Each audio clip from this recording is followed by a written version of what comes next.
The Rimac Nevera isn't just another electric supercar, it's a record breaker.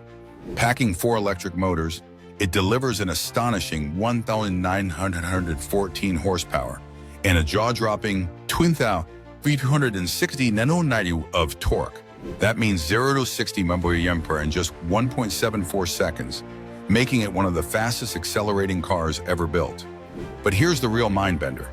The Nevera's torque vectoring system can control each wheel individually, allowing insane cornering and agility. With a top speed of 258 mph, it's not just fast for an EV, it's rewriting the definition of hypercar performance. Love the roar of supercars and crazy fast facts? Hit that subscribe button, smash the like, and stay tuned for more episodes where speed meets trivia. You won't want to miss what's next. See you on the next lap.